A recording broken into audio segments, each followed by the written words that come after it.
La partie que vous allez voir était jouée à Cambrai, en 2025. Mon adversaire, qui n'a que 15 ans, est pourtant déjà classé à 2150 Elo. J'ai les noirs. Mon adversaire ouvre par C4, ce qui est déjà une première surprise. Car pour le peu que je savais de lui, ça n'était pas son répertoire. Je réponds alors par E5, mon répertoire, et après cavalier C3, cavalier C6, E4. Une deuxième surprise. En effet, ce coup est objectivement mauvais. Les blancs viennent de se créer une case faible, en D4, vers laquelle mon cavalier s'aventurera tout naturellement plus tard dans la partie. La disposition des pions E4 et C4 vient faire entrave aux pièces blanches. Après la partie, mon adversaire me confiera la chose suivante. Il se souvenait que sur E4, mon répertoire était la carocane d'un tournoi antérieur où il m'avait vu jouer avec les noirs ce début, en marchant entre les parties. Et il ne se sentait pas très à l'aise à l'idée d'affronter une carocane, donc il avait choisi ce début. Nous sommes ainsi, moi et mon adversaire, déjà au troisième coup, complètement hors théorie. Je tiens donc à couper court à cette idée préconçue qu'ont beaucoup de joueurs, suivant laquelle, à partir d'un certain niveau, tous les joueurs suivent la théorie sur 12, 13, 15 coups. C'est complètement faux. Ça va être vrai, parfois, sur certaines parties, sur certaines grandes lignes, mais dans la majorité des cas, c'est pas vrai. En réalité, la plupart des joueurs mieux classés vont chercher à aventurer leur adversaire théoriquement moins bien classé dans l'inconnu, en les obligeant à jouer une position qu'ils vont potentiellement moins bien comprendre qu'eux, et dans laquelle ils ne pourront pas réciter des lignes apprises par cœur. Ce que ne savait pas mon adversaire, cependant, c'est que c'était certainement l'une des pires stratégies à adopter face à moi, un joueur qui n'entraîne que sa compréhension positionnelle et qui n'apprend rien de la théorie des ouvertures, ou très peu. 80% de mon temps d'entraînement, je l'alloue à étudier des bouquins, dont des grands classiques comme Hensmore, L'art de jouer les pions, que je recommande sans cesse à mes élèves, L'art du sacrifice aux échecs de Rudolf Spielmann, ou encore les livres de Yasser Serhawan qui ont posé les piliers de ma compréhension du jeu quand j'étais gamin. Et donc, quand j'ai une position comme ça sous les yeux, je suis pas en train de me dire à quelle ouverture ça me fait penser, dans quelle position je peux transposer. Essaie de te rappeler qu'est-ce qu'il faut jouer maintenant, t'as jamais eu cette position sur l'échiquier avant, vraiment? Non, là je suis déjà en train de jouer concrètement aux échecs, je m'en fiche complètement de ce dont je me souviens. Ici je vois un avant-poste pour un cavalier, une diagonale noire faible avec une structure côté blanc qui va s'établir sur case blanche, deux leviers ultérieurs dans la position que les noirs utiliseront qui seront les leviers F5 E4 et D5 E4. Et côté noir, pour finir le développement, on va bien devoir jouer D6. Côté blanc, on aimerait bien jouer D4 pour se libérer d'un pion qui s'apprête à être fixé, donc tout naturellement avec les noirs, pour avoir un développement harmonieux et jouer sur tous les enjeux stratégiques dont je viens de parler, on commence par fou C5. Ici, mon adversaire joue cavalier F3, et pour rester souple, D6. Mon adversaire joue l'horrible G3, un coup qu'il critiquera lui-même après la partie. En effet, développer le fou en fianchetto a ici peu de sens vu la disposition des pions. Tout ce que mon adversaire vient d'accomplir, c'est d'affaiblir son réseau de cases blanches. Aujourd'hui, toute la thématique de la vidéo, c'est les échecs concrets. Que viendrait concrètement faire un fou en G2 ? Il taperait bêtement sur un pion E4 qui a priori n'est pas voué à bouger. Du côté des noirs, beaucoup de joueurs auront envie de jouer ici cavalier F6. En effet, les préceptes classiques des échecs vous enseignent que les cavaliers se développent avant les fous. C'est le principe de souplesse aux échecs. Le problème ici, c'est que concrètement, que viendrait faire un cavalier en F6 ?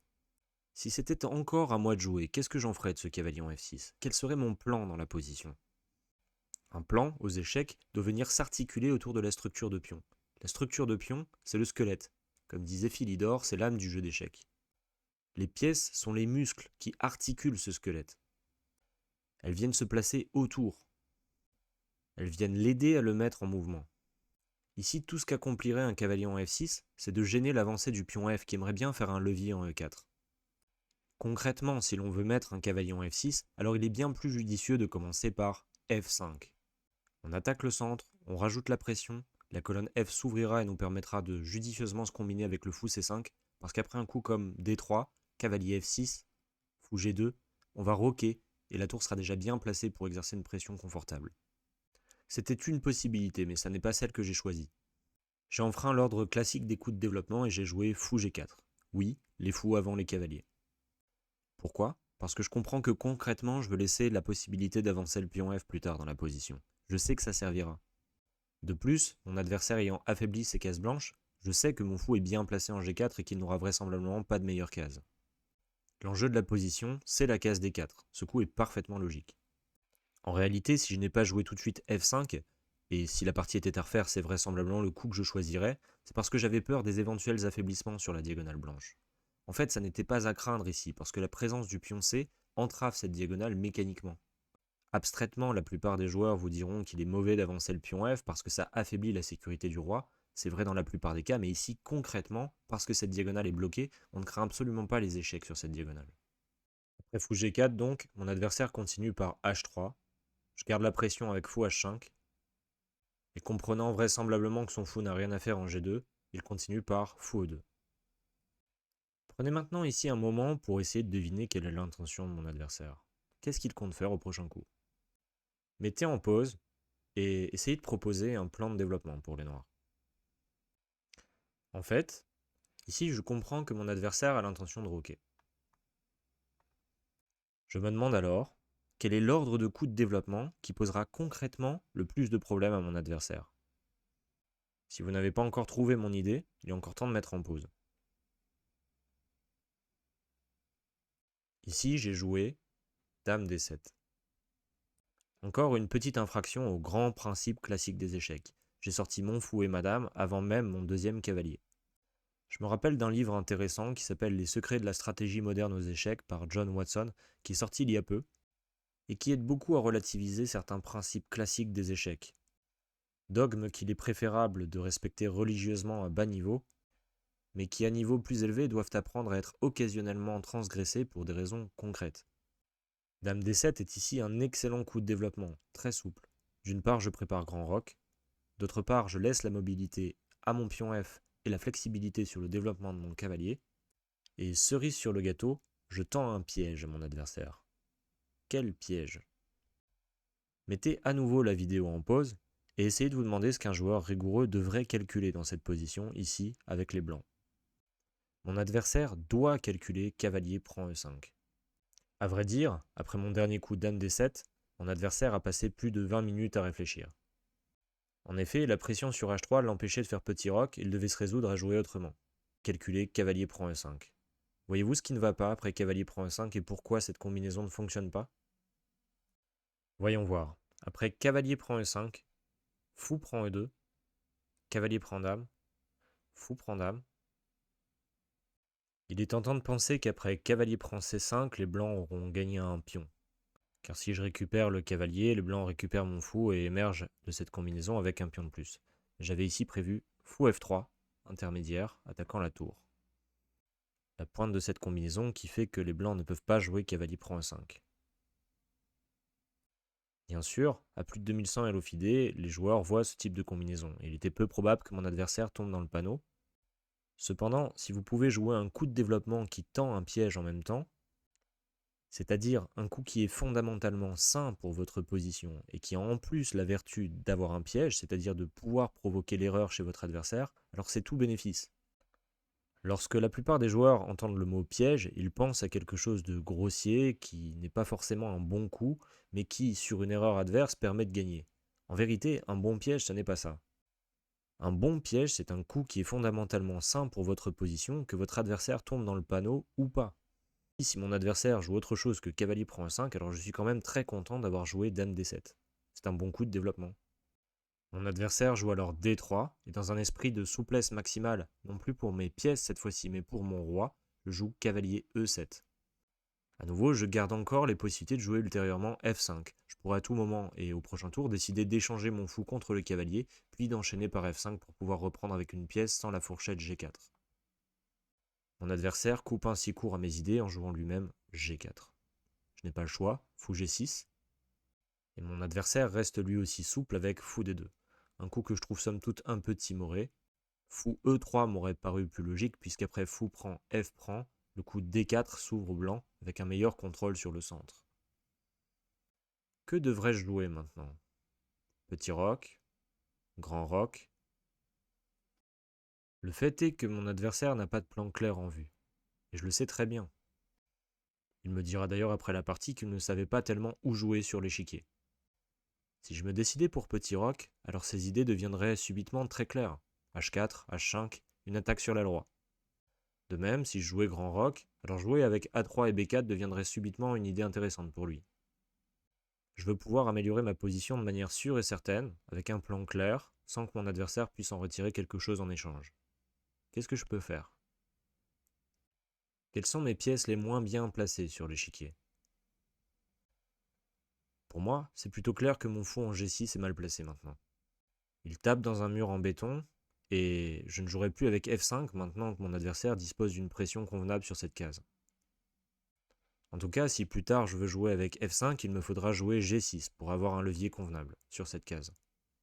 Je sais aussi que la case E5 joue un rôle important à la fois pour lui et pour moi, parce qu'ultérieurement, et je vous en ai parlé plus tôt dans la partie, j'aimerais peut-être pouvoir jouer avec C6, puis D5. Pour finir, je comprends que mon adversaire peut vouloir jouer avec cavalier H4 pour aller vers la case F5. Je joue alors F6, un très bon coup positionnel qui anticipe ses manœuvres. Encore à l'encontre des principes de développement, mais un coup souple qui poursuit un but clair. D'une part, je recycle mon fou, j'améliore mon contrôle sur la case D5 en préparant la poussée C6 puis D5 plus tard, et d'autre part, j'anticipe sa manœuvre cavalier H4 en permettant le repli de mon fou sur la case F7. Ce qui me permettra, après le départ du fou, d'enclencher les poussées G6 et F5 plus tard, en disposant d'un nouveau levier. Après F6, mon adversaire se résout alors à jouer d'un côté de l'échiquier, A3. Il me semble être maintenant temps de jouer sur la case D4, et j'y envoie tout naturellement, comme annoncé plus tôt dans la partie, mon cavalier. Cavalier prend D4, un échange un peu prématuré, B4 m'aurait paru plus judicieux, fou prend D4. J'esquive ainsi la poussée B4 qui se serait faite avec tempo sur mon fou. Mon adversaire joue maintenant de l'autre côté de l'échiquier, H4. J'anticipe en recyclant très logiquement mon fou, fou F7, comme annoncé. Mon adversaire reste souple, dame C2, il poursuit son développement, et manifeste vraisemblablement son intention de faire grand roc. Comment puis-je encore renforcer un peu ma position avant de me compromettre sur une aile ou l'autre? Je décide de continuer par fou E6. Mon fou est encore un peu mieux placé, je menace le pion G4, et maintenant mon adversaire doit compromettre sa décision par tour G1. À partir de là, je sais qu'il ne fera plus jamais petit roc. Je sais qu'il s'engage par ce dernier coup à faire grand roc. C'est seulement maintenant que je sais qu'il va faire grand roc que je décide d'enclencher une attaque sur l'aile dame. C6, préparant D5. Mon adversaire joue fou F3 par anticipation. Que devrais-je alors faire? Maintenant, je vous pose une question. À quel endroit mon roi sera-t-il concrètement le plus en sécurité? À nouveau, mettez la vidéo en pause et essayez de répondre à la question pour choisir votre prochain coup. Ici, une grande partie de joueurs se dirait: les blancs ont envoyé leur pion sur l'aile roi. Ils mènent l'attaque sur cette aile. La tour et les deux fous semblent braquer sur cette direction. Il semblerait qu'il soit très défavorable de s'y engager. C'est en s'arrêtant seulement à ce genre de principe générique sans considérer les décisions concrètes qui pourraient amener à mener une attaque que l'on passe à côté d'une évidence. Après petit roc, que j'ai joué, les blancs ne passent tout simplement pas. Concrètement, si les blancs envoient un pion en H6, alors je fais simplement G6. Et dès que les blancs jouent G5, je joue F5. Et non seulement j'esquive toute attaque, mais en plus de ça, j'ouvre la colonne F. Comme les blancs n'ont aucune percée de pion convenable dans cette position, mon petit roc est complètement en sécurité. N'oubliez pas ma métaphore, les pièces sont les muscles, les pions sont le squelette. Si le squelette de pion ne peut pas s'articuler d'une certaine manière, alors tout ce que peuvent faire les pièces, c'est forcer et casser quelque chose de la mauvaise manière. Mon adversaire joue cavalier E2, projetant de doubler mes pions en prenant ma paire de fous. Son cavalier pourra également se repositionner sur des cases fortes, c'est un bon coup de recyclage. Naturellement, je conserve mon fou, fou B6. Notez que la pression sur le pion F2 empêche pour l'instant mon adversaire de faire grand roc, c'est pourquoi il joue tour G2. Et j'enclenche maintenant la percée centrale annoncée au tout début de l'ouverture, D5. En réalité, ici, je n'ai pas été encore assez concret. Revenons en arrière. Essayez de deviner ce que j'aurais pu faire de beaucoup mieux que D5. Quelle opportunité ai-je raté dans cette position? J'ai manqué ici l'opportunité très simple de jouer cavalier G6. J'attaque bêtement un pion, et s'il avance, je fais une fourchette sur sa tour et son fou. Sa tour ne peut pas non plus venir défendre le pion H4 parce que je prendrai simplement le pion G4. Qu'est-ce qui m'a fait rater une opportunité comme cavalier G6? Probablement la simple intuition, en arrière-plan dans mon esprit, qu'il n'est pas convenable d'ouvrir les lignes sur mon propre roi. Mais en réalité, après cavalier G6, je gagne simplement un pion sain, et mon roi est toujours aussi en sécurité parce qu'au pire, je pourrais toujours avancer le pion H ou le pion G, et que mon adversaire n'a pas encore complété son développement.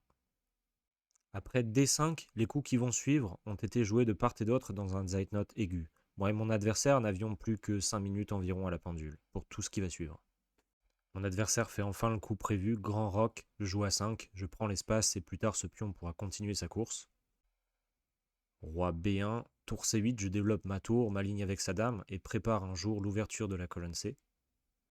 Mon adversaire continue ses préparatifs sur l'aile roi, mais de toute évidence, il n'est pas facile pour lui d'arriver à ouvrir les lignes, comme on en a déjà discuté. Pour ma part, j'ai des plans, certes lents, mais clairs. Fou C5, je me prépare à avancer le pion B, je vais forcer l'ouverture des lignes, sur son roi. Il ne peut rien faire contre ça. Cavalier G3, il recycle son cavalier comme annoncé plus tôt, B5. Cavalier F5, le cavalier est sur une très belle case et il est tabou, je ne peux pas le prendre, mais je n'ai aucune intention de le faire. Je capture le pion C. Après D prend C4, je gagne tout simplement un pion. Vous voyez ce que je menace? Mon adversaire joue roi A1. De part et d'autre, la situation a beaucoup évolué. Les noirs ont un pion de plus. Qu'est-ce que les blancs projettent de faire? Quelle est l'attaque la plus dangereuse ici? Pour y répondre, la question à se poser antérieurement est qui peut ouvrir les lignes en premier? Mon adversaire dispose d'un levier clair, G5, après quoi il forcera l'ouverture des lignes sur mon roi. Notez au passage que je suis passé un peu vite sur la façon dont mon adversaire a très judicieusement commencé par bloquer l'avancée de mon pion F pour ensuite établir un levier par G5, forçant ainsi l'ouverture de la colonne G sans contre-pousser. Il est ainsi passé d'une situation où, comme je l'avais antérieurement dit, il n'y avait aucun espoir d'ouvrir les lignes à une situation maintenant devenue critique. Revenons à la partie. Mon adversaire a, pour éviter de subir une attaque trop forte sur son roi, décidé de sacrifier un pion pour temporiser. Mais c'est maintenant son attaque qui est devenue plus dangereuse. Qu'est-ce que je dois donc faire avec un avantage matériel et en subissant une attaque sur mon roi potentiellement plus dangereuse? Échanger les dames, tout simplement. Dame D3. Un échange qui peut difficilement être décliné à la vue du sacrifice sur A3. Dame prend D3, fou prend D3, G5. Très logique. Je joue cavalier prend F5 et mon adversaire me tend un piège avec pion prend F6. Un coup qui est objectivement très mauvais si l'on sait en trouver la réfutation, mais le fait est que mon adversaire et moi sommes en Zeitnot. Mon adversaire sait qu'il a une position perdante et il a tout intérêt à compliquer le jeu. C'est un très bon coup pratique. Dans la partie, je n'ai pas eu le luxe de calculer la réfutation. Je n'avais que trop peu de temps à la pendule. Mais vous, de votre côté, faites cet effort. Prenez 5, 10 minutes, le temps qu'il vous faudra pour calculer la meilleure variante pour les noirs. Vous voyez l'idée cachée de mon adversaire? Qu'est-ce qui se passe sur les coups évidents? En fait, je parle d'idée cachée, mais pas si cachée que ça. Si je prends le pion H4, il a bien sûr l'intention de prendre mon pion G7. Après roi F8, n'importe quel coup gagne en fait. Fou H6, ou même tour prend H7 gagnerait. L'attaque de mon adversaire deviendrait simplement beaucoup trop forte. Prenez le temps de l'analyser. Après cavalier prend H4, tour prend G7, je devrais donc jouer roi H8. Vous voyez ce que mon adversaire ferait? Il jouerait alors tout simplement tour H1, clouant mon cavalier à un mat, en H7. Et quand bien même je pourrais prendre un nouveau pion avec fou prend F2, il semblerait que toutes mes pièces aient bien du mal à se dépêtrer de cette situation. C'est en voyant tout cela que je n'ai bien sûr pas pris le pion H4 et que j'ai procédé à un autre coup beaucoup plus simple pour sécuriser un avantage durable, G6. Si vous avez pris le temps de résoudre cet exercice convenablement, vous aurez certainement trouvé ce coup que je n'ai pas trouvé, cavalier D4. En réalité, pas trouvé n'est pas le mot exact. Ce coup m'a traversé l'esprit, mais dans le Zeitnot, étant un coup très responsable, je n'ai pas pris le risque de le jouer. Une règle d'or à retenir, en Zeitnot, pas de coup responsable. Avec simplement un peu de temps, il est pourtant facile de calculer qu'après cavalier D4, les noirs vont gagner. Parce qu'après tour prend G7, roi H8, les blancs n'ont plus grand chose. Si la tour se décale pour faire un doublement sur la 7ème, alors on va tout simplement avoir le temps de prendre le fou et prendre le pion E4, sécurisant le pion H7. Soulevons une question pédagogique intéressante au passage, devrait me flageller d'avoir joué G6 plutôt que le bien plus fort objectivement cavalier D4. Eh bien, si j'avais eu plus de 10 minutes à la pendule, je dirais que oui, mais n'ayant eu que quelques secondes, la réponse est évidemment non. Lorsque vous jugez d'une de vos erreurs, surtout si elle est tactique, mettez-la en perspective dans le contexte du temps qu'il vous reste. Cette situation est somme toute typique d'une question récurrente. Combien de temps devrais-je passer à calculer toutes les variantes? Eh bien, dans une situation critique comme celle-ci où j'ai très peu de temps à la pendule, ma réponse sera simplement la suivante, à mon niveau. Je dispose d'une soupape de sécurité avec G6, ce que je vois immédiatement. Sachant qu'il me reste l'ordre de 30 secondes à la pendule avant de tomber, je peux consacrer 15-20 secondes à allouer à une variante supplémentaire pour essayer de déterminer une route encore plus favorable que G6. Je l'alloue à calculer le plus évident dans la position qui est cavalier prend H4. Cavalier prend H4 menant au terme de mes 20 secondes d'analyse à une conséquence plus défavorable que G6, je me résous à jouer G6. Un joueur peut-être encore plus fort que moi, à 2400-2500 Elo, aurait eu le temps de calculer aussi cavalier D4 au passage et aurait joué plutôt ce coup. De manière générale, en situation critique quand vous avez peu de temps, mon conseil bilan sera donc le suivant. Déterminez déjà les soupapes de sécurité de la position et allouez le temps restant à trouver des alternatives meilleures. Si vous n'avez rien de mieux, rabattez-vous sur les solutions de sécurité. À titre de comparaison, je me reproche beaucoup plus de ne pas avoir trouvé le simple cavalier G6 dans cette position, où j'avais bien plus de temps à la pendule. Erreur de calcul qui est ici révélatrice d'un travers inconscient. Je n'avais tellement pas envie d'ouvrir les lignes sur mon roi que je n'ai pas pris la peine de calculer ce coup qui est pourtant forçant et mené au gain net d'un pion. Il devait en effet encore me rester environ 5 minutes au moment de la décision de D5, ce qui révèle en plus un problème de gestion de temps de ma part. Pour faire une parenthèse hors sujet, il existe cependant un cas précis d'erreur que vous pouvez commettre en Zeitnote et dont vous devez tenir compte pour améliorer votre jeu. C'est le cas où l'erreur que vous commettez est stratégique et révélatrice d'un travers que vous pouvez corriger stratégiquement parlant. Parfois, dans un Zeitnote, dans une situation qui n'est pas forcément très tactique, ou pour répondre à une petite menace tactique, vous allez faire une grosse erreur stratégique qui sera révélatrice d'un travers dans votre jeu. Les erreurs stratégiques, non pas tactiques, mais bien stratégiques que vous commettrez en Zeitnote sont une source d'amélioration dans votre jeu. Conseil très pertinent que j'ai reçu d'un ancien fort joueur que j'appréciais, que le temps a malheureusement rendu aigri, mais dont je suis très reconnaissant des enseignements. Pour en revenir donc à la partie, après G6, pion prend F5, fou prend F5, je pensais émerger avec un solide pion de plus quand mon adversaire me surprend dans les tumultes du Zeitnote avec tour C1. Et bien qu'étant assez confiant sur la finale, vu la faiblesse du pion F6 quand mon roi s'avancera en F7, force est d'admettre que je ne pouvais pas calculer toutes les conséquences de ce qui va suivre. Je joue donc l'évident fou D4 et, dans les 2 minutes récupérées par les coups précédents, commence à calculer le chaos qui va se produire. Je vous invite donc à mettre en pause pour calculer les combinaisons qui s'imposent. Si vous l'avez fait, je vous invite somme toute à revisiter les variantes que vous avez calculées, car sans douter de vos capacités, ce qui va suivre est digne d'une jolie petite étude. Les conséquences de ce qui va suivre sont d'autant plus belles qu'elles surgissent de l'imprévu d'un Zeitnote, aussi bien pour moi que pour mon adversaire. Passons donc à la résolution et à la suite de la combinaison. Mon adversaire a joué fou prend C6. Notons simplement que s'il avait joué tour prend C6, j'aurais sans peine trouvé E4, tour prend C8, tour prend C8, fou D1 et A4 pour enfin m'emparer du pion F6, puisque tout cela était forcé. Après fou prend C6, donc, j'accuse bon nombre d'entre vous de s'être arrêtés au simple tour prend C6, fou E4, qui semble effectivement gagner tout bonnement une pièce. Encore fallait-il pousser, et je l'avais fait jusqu'à un certain point, le calcul des coups forçants. Après fou E4, la dernière ressource potentielle pouvant permettre à mon adversaire de s'échapper de cette fourchette redoutable, c'était F7. Je l'avais entrevu, compris que je ne pouvais pas prendre en F7 à cause de tour C7 échec intermédiaire, et avec les quelques secondes restantes à la pendule, j'ai fièrement joué roi G7, mon adversaire tout naturellement F8 dame, et moi roi prend F8, pour, rappelons-le, ne pas laisser un échec en C7. Les seules choses que j'avais encore eues en ligne de mire au moment du sacrifice en C6, c'était qu'en cas d'échec en F6, j'attaquerais la tour au contact avec roi G7 ou roi E7, et qu'en cas de fou H6, je m'échappais avec roi G8 et qu'il n'y avait plus rien. Et c'était encore bien normal de s'arrêter là avec aussi peu de temps, je le souligne, à la pendule. C'est alors qu'après tour F6 échec, j'aperçois quelque chose avec horreur. N'oublions pas qu'avec le rajout de temps de 30 secondes, je me retrouve à nouveau avec 2 minutes et j'ai le temps de calculer les conséquences de mes prochains coups.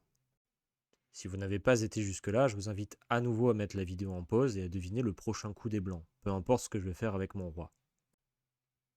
Vous voyez comment les blancs vont limiter la casse ici? Cherchez bien. Peu importe ce que je compte jouer, mon adversaire compte poursuivre par F3, surfant sur la survie de sa tour pour couper la connexion entre mon fou et la sienne en G2. Si je joue maintenant l'évident roi prend F6, après pion prend E4, au lieu d'une pièce de plus, j'ai simplement une finale encore un peu délicate à gagner avec un pion de plus, qui est d'autant moins évidente à faire valoir que mon pion de plus est loin d'être passé. Après la partie, mon adversaire me dira que c'est bien sur cette ressource qu'il comptait. Il me reste à nouveau 2 minutes à la pendule. Quels sont les derniers coups les plus précis pour contrer cette idée? Cherchez bien. Je réunis ce qu'il me reste de temps et de sang-froid dans ce Zeitnot pour jouer le très précis Roi E7. Si vous n'avez pas compris la différence avec Roi G7, revenez en arrière et recalculez les coups. Car je passe maintenant à la fin de la résolution de ce problème. Après F3, l'idée n'est bien sûr non pas de prendre la tour, mais de jouer fou D5. Et l'idée est d'utiliser mon roi pour cette fois-ci emprisonner la tour F6 en combinaison avec mes fous. La différence avec la case G7, c'est que je touche en plus la case D6, ce qui referme complètement le piège. Je suis d'autant plus fier de cette idée qu'après fou G5, il fallait finir avec H6. Un coup complètement intrépide devant toutes les découvertes, mais aucune ne fonctionne puisque toutes mes pièces sont défendues. En particulier, pas de découverte avec tour à 6 échecs. Tout cela avait été vu au moment de Roi E7. Parce qu'estimant que le moment était à nouveau devenu très critique, j'ai décidé de réinvestir l'intégralité de mon temps dans le choix crucial de la case de mon roi. Ce sera mon conseil final, même dans les moments critiques, quand vous avez récupéré du temps grâce à l'incrément, réinvestissez-le complètement pour faire la décision. Ça n'est plus après que ça servira. Au moment de H6, je sentais que c'en était bel et bien fini de mon adversaire et que cette fois-ci, j'allais pouvoir jouer les derniers coups avec confiance. Le reste se passe de commentaires, encore que ce dernier coup est intéressant. Tour H8, montrant que ce sont les noirs qui ont bel et bien l'attaque, évidemment avec cette paire de fous centralisée, et que les blancs n'ont plus rien. Je vous laisse donc avec les derniers coups sans plus de commentaires directement liés à la partie. Enfin, je souhaite dédicacer cette vidéo à mon donateur inconnu sur Tipeee, Saïf, que je remercie chaleureusement. Car je rappelle que c'est uniquement grâce à vos dons que je peux espérer transformer cette activité amatrice du dimanche en une véritable production récurrente de contenu de qualité, car j'espère que vous comprenez que ce que vous avez sous les yeux me prend du temps et que j'ai à cœur de bien faire. Si vous appréciez sincèrement mon contenu, j'en fais appel à votre soutien, mon lien Tipeee est dans la description. Sur ce, je vous souhaite une très belle semaine et à la prochaine vidéo.